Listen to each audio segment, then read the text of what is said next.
ఆంధ్రప్రదేశ్ రాజకీయం మరోసారి హీటెక్కింది. కూటమి ప్రభుత్వం అధికారంలోకి వచ్చిన తర్వాత ఎల్లో మీడియా సృష్టిస్తున్న భ్రమలను పటాపంచలు చేస్తూ వైఎస్ఆర్ కాంగ్రెస్ పార్టీ శ్రేణులు సింహగర్జన చేస్తున్నాయి. తాడేపల్లి సాక్షిగా మాజీ మంత్రి వైసీపీ ఫైర్ బ్రాండ్ నేత అంబటి రాంబాబు చేసిన వ్యాఖ్యలు ఇప్పుడు అటు అమరావతి నుంచి ఇటు ఢిల్లీ దాకా పెను భూకంపం సృష్టిస్తున్నాయి. చంద్రబాబు నాయుడు నడుపుతున్న రెండు నాల్కల ధోరణిని, తెరచాటున సాగుతున్న రహస్య రాజకీయాలను అంబటి రాంబాబు బట్టబయలు చేశారు. కేంద్రంలో బీజేపీతో కాపురం చేస్తూ పక్క రాష్ట్రంలో కాంగ్రెస్ తో కనుసైగలు చేస్తున్న బాబు డ్యూయల్ గేమ్ వెనుక ఉన్న అసలు రహస్యం ఏంటి? సొంత లాభం కోసం నమ్ముకున్న వాళ్ళని ఎలా వాడుకుని వదిలేస్తారో చరిత్రతో సహా వివరించిన అంబటి రాంబాబు విశ్లేషణ ఇప్పుడు సోషల్ మీడియాను షేక్ చేస్తోంది. అసలు ఏంటి ఈ డ్యూయల్ గేమ్? చంద్రబాబు వెన్నుపోటు రాజకీయం వెనుక ఉన్న అసలు నిజాలేంటో ఈ ప్రత్యేక విశ్లేషణలో చూద్దాం. అంబటి రాంబాబు లేవనెత్తిన అత్యంత కీలకమైన అంశం చంద్రబాబు నాయుడి రెండు నాల్కల ధోరణి. అవును, చంద్రబాబు నైజం ఎప్పుడూ ఒకేలా ఉండదు అనడానికి ప్రస్తుత రాజకీయ పరిణామాలే నిదర్శనం. కేంద్రంలో నరేంద్ర మోదీ నేతృత్వంలోని ఎన్డీఏ ప్రభుత్వంలో చంద్రబాబు భాగస్వామిగా ఉన్నారు. కానీ లోపల జరుగుతున్న కథ వేరే ఉంది. ఏపీలో కాంగ్రెస్ పార్టీ చంద్రబాబుకు బి టీం లా వ్యవహరిస్తుంటే, పక్కనే ఉన్న తెలంగాణలో కాంగ్రెస్ ప్రభుత్వానికి తెలుగుదేశం పార్టీ బి టీం లా మారిపోయింది. ఇటీవల హైదరాబాద్ లో ఎన్టీఆర్ విగ్రహాన్ని కాంగ్రెస్ ముఖ్యమంత్రి ఆవిష్కరిస్తే దానికి టీడీపీ శ్రేణులు జేజేలు కొట్టడం వెనుక ఉన్న మతలబేంటి? పైకి శత్రువులుగా నటిస్తూ లోపల కాంగ్రెస్ తో చంద్రబాబు హాట్ రాజకీయాలు నడుపుతున్నారనేది బహిరంగ రహస్యం.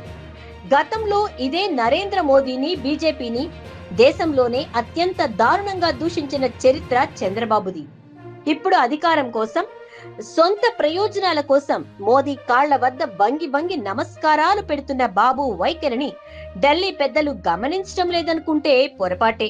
రాజ్యసభ సీట్ల వ్యవహారంలోనూ, కేంద్ర నిధుల విషయంలోనూ జరుగుతున్న అంతర్గత పరిణామాలు చంద్రబాబుపై బీజేపీకి ఉన్న నమ్మక రాహిత్యాన్ని స్పష్టం చేస్తున్నాయి. చంద్రబాబు నాయుడు రాజకీయ ప్రస్థానం చూస్తే అది కేవలం పదవుల ప్రస్థానం కాదు, వెన్నుపోట్ల మహాసామ్రాజ్యం అంటూ అంబటి రాంబాబు ఘాటైన విమర్శలు చేశారు. తెలుగు జాతి గర్వించదగ్గ నాయకుడు, తెలుగుదేశం పార్టీ వ్యవస్థాపకుడు నందమూరి తారక రామారావుకు సొంత అల్లుడే వెన్నుపోటు పొడిచి పార్టీని, గుర్తుని లాక్కున్న ఘోర కలియుగ రాజకీయాన్ని ఏపీ ప్రజలెప్పటికీ మరువరాదు. కేవలం ఎన్టీఆర్ తోనే ఆ వెన్నుపోట్ల పర్వం ముగిసిపోలేదు. తన రాజకీయ ఎదుగుదలకు అడ్డొస్తారనుకున్న ప్రతి ఒక్కరిని చంద్రబాబు తొక్కుకుంటూ వెళ్లారని అంబటి గుర్తు చేశారు. సొంత తోడల్లుడు దగ్గుబాటి వెంకటేశ్వరరావు, నందమూరి పురంధరేశ్వరి, చివరికి తన సొంత తమ్ముడు నారా రామ్మూర్తి నాయుడిని కూడా రాజకీయంగా ఎలా పక్కన పెట్టారో అందరికీ తెలిసిందే. ఇక నందమూరి హరికృష్ణ, బాలకృష్ణలను కేవలం ఓట్ల కోసం వాడుకుని ఆ తర్వాత వారికి ప్రాధాన్యత లేకుండా చేశారు. ఇటు నందమూరి వంశంలో అత్యంత క్రేజ్ ఉన్న యువ హీరో జూనియర్ ఎన్టీఆర్ ను 2009 ఎన్నికల్లో ప్రచారానికి వాడుకుని ఆ తర్వాత ఆయన ఎదుగుదలకు అడ్డుకట్ట వేసింది ఎవరు? ఇంతటి వెన్నుపోటు చరిత్ర ఉన్న చంద్రబాబు నాయుడు విలువలు, విశ్వసనీయతకు మారుపేరైన వైఎస్ జగన్మోహన్ రెడ్డిని విమర్శించటమా? ఇచ్చిన మాట కోసం ఒంటరిగా నిలబడి సింహంలా పోరాడిన చరిత్ర జగన్ది. నమ్ముకున్న వాళ్లను ముంచే చరిత్ర చంద్రబాబుది. ఇక ఇటీవల జరిగిన టీడీపీ మహానాడు సభలపై అంబటి రాంబాబు ఎద్దేవా చేశారు. ఆ సభలు ప్రజాదరణతో జరిగినవి కావు, కేవలం డబ్బులు, చీరలు ఇచ్చి జనాన్ని తరలించిన పెయిడ్ ఆర్టిస్టుల డ్రామాలు అని కొట్టిపారేశారు. ఆ వేదికపై ప్రజా సమస్యల గురించి చర్చ జరిగిందా అంటే అదీ లేదు. సభలో 25% చంద్రబాబును పొగిడితే మిగిలిన 75% లోకేష్ భజనకే సరిపోయింది. నిరుద్యోగులను నమ్మించి అధికారంలోకి వచ్చిన ఈ కూటమి ప్రభుత్వం మెగా డిఎస్సి పేరుతో నిరుద్యోగుల జీవితాలతో ఆడుకుంటోందని అంబటి తీవ్ర ఆరోపణలు చేశారు. మెగా డిఎస్సి పోస్టులను లోకేష్ వెనకుండి అమ్ముకున్నారనే సంచలన నిజాన్ని బయటపెట్టారు. సూపర్ 6 హామీలైన నిరుద్యోగ భృతి, ఉచిత బస్సు ప్రయాణం, తల్లికి వందనం వంటి పథకాలను అటకెక్కించి యువతను రోడ్డున పడేసిన ఈ ప్రభుత్వానికి ప్రజలే బుద్ధి చెప్పే రోజులు దగ్గరలోనే ఉన్నాయి. రాజకీయాల్లోకి వచ్చిన కొత్తలో చంద్రబాబు నాయుడికి ఉన్న ఆస్తులు కేవలం 2 ఎకరాలు మాత్రమే. మరి ఈ రోజు లక్షల కోట్ల సామ్రాజ్యానికి ఆయన ఎలా అధిపతి అయ్యారు? దీనికి వెనక ఉన్న సూత్రధారులు, పాత్రధారులు ఎవరు? అంబటి రాంబాబు ఈ ప్రెస్ మీట్ లో చంద్రబాబుతో పాటు ఆయన భజన బృందమైన ఎల్లో మీడియా అధిపతులపై కూడా సూటిగా ప్రశ్నలు సంధించారు.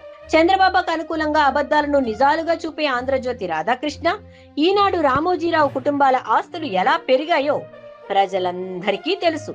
ప్రజాధనాన్ని దోచి ఎల్లో మీడియా ఛానళ్లకు దోచిపెడుతూ వైఎస్ఆర్ కాంగ్రెస్ పార్టీపై బురద చల్లటమే ధ్యేయంగా పెట్టుకున్న వీరి కుట్రలను ఇకపై సాగనిచ్చేది లేదు. వైసీపీ శ్రేణులు ఈ అసత్య ప్రచారాలను తిప్పికొట్టడానికి సిద్ధంగా ఉన్నాయని అంబటి హెచ్చరించారు. ఎన్నికల తరువాత వైసీపీ కార్యకర్తలపై కూటమి ప్రభుత్వం శృతిమించి కక్ష సాధింపు చర్యలకు పాల్పడుతోంది. గతంలో అంబటి రాంబాబు నివాసంపై జరిగిన దాడి, విధ్వంసమే దీనికి పరాకాష్ట. ఆ దాడి జరిగి రోజులు గడుస్తున్నా, నిందితులపై స్పష్టమైన ఆధారాలున్నా పోలీసులు ఇంతవరకు ఎందుకు అరెస్టు చేయలేదు? కూటమి ప్రభుత్వ ఒత్తిడికి లొంగి పోలీసులు వ్యవస్థను పక్కన పెట్టేశారా? అందుకే ఈ అన్యాయంపై, ఈ రాజకీయ కక్ష సాధింపులపై ప్రత్యక్ష పోరాటానికి అంబటి రాంబాబు సిద్ధమయ్యారా? తన నివాసం నుండి మంగళగిరిలోని డీజీపీ కార్యాలయం వరకు 29 కిలోమీటర్ల మేర వినతి పాదయాత్ర చేయబోతున్నట్లు సంచలన ప్రకటన చేశారు. ఈ పాదయాత్ర కేవలం అంబటి రాంబాబు వ్యక్తిగత నిరసన కాదు. ఇది కూటమి ప్రభుత్వ అరాచకాలపై వైఎస్ఆర్ కాంగ్రెస్ పార్టీ సాగించబోయే పోరాట శంఖారావం.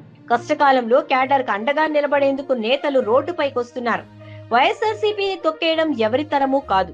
జననేత వైఎస్ జగన్మోహన్ రెడ్డి మార్గదర్శకత్వంలో ఈ ప్రజా వ్యతిరేక ప్రభుత్వంపై వైసీపీ పోరాటం మరింత ఉధృతం కాబోతోంది. మరి అంబటి రాంబాబు చేపట్టబోయే ఈ 29 కిలోమీటర్ల వినతి పాదయాత్ర ఏపీ రాజకీయాల్లో ఎలాంటి మార్పులు తీసుకురాబోతుందో చూడాలి. ఈ వీడియోపై మీ అభిప్రాయాన్ని క్రింద కామెంట్ రూపంలో తెలియజేయండి. మరిన్ని పొలిటికల్ అప్డేట్స్ కోసం మా ఛానల్ ను సబ్స్క్రైబ్ చేసుకోండి. జై హింద్, జై వైఎస్ఆర్.